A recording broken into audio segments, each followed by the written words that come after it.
Bienvenue dans cette nouvelle vidéo. Aujourd'hui, nous allons voir les modes de connexion à distance. C'est-à-dire, nous allons passer à la configuration du SSH, du Secure Shell, qui nous permet d'accéder à distance à notre serveur CentOS 9 de manière sécurisée. Pour ce faire, nous allons d'abord venir ici. Nous allons essayer de nous connecter en tant que root sur notre terminal. Et ceci étant fait,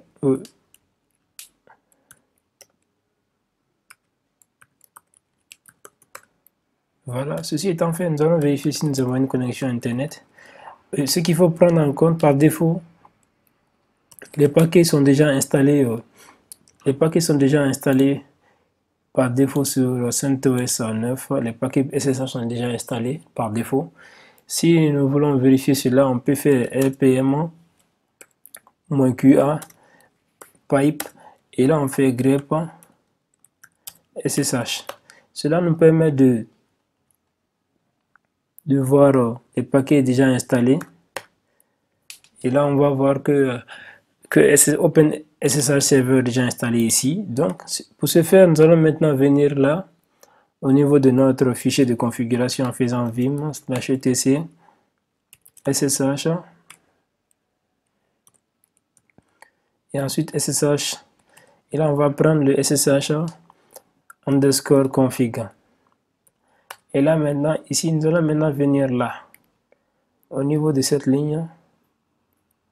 Nous allons voir ici la ligne 22. Et autant pour moi, au niveau du port 22, nous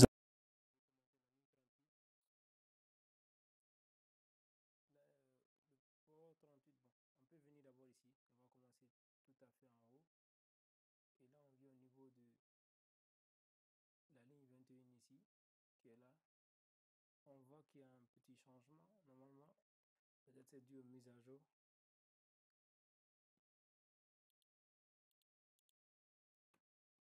Ok, je vois maintenant.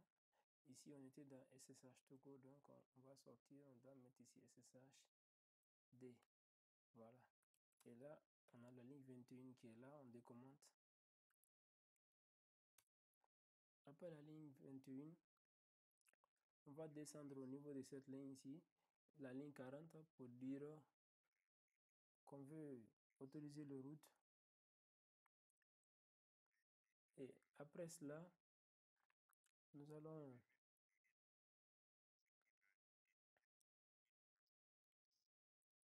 et là on met yes ici. Donc après cela, on enregistre échappe 2.wq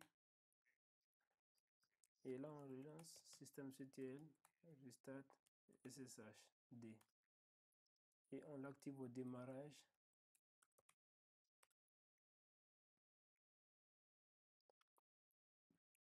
Et là, si on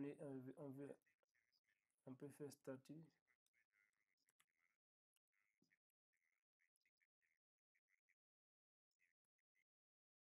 Donc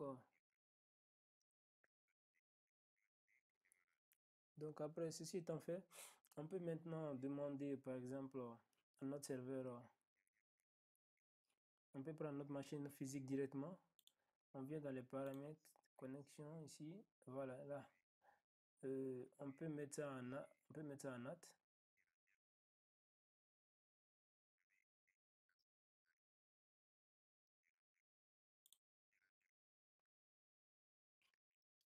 Et là ici on fait quoi? On utilise le terminal de notre machine ici, on se connecte en route d'abord sur notre machine physique et ensuite après on fait appel 168 points, on attend qu'il nous montre et là on patiente d'abord pour voir ce qui va se qu'on nous donne une adresse IP ici et là on attend un peu,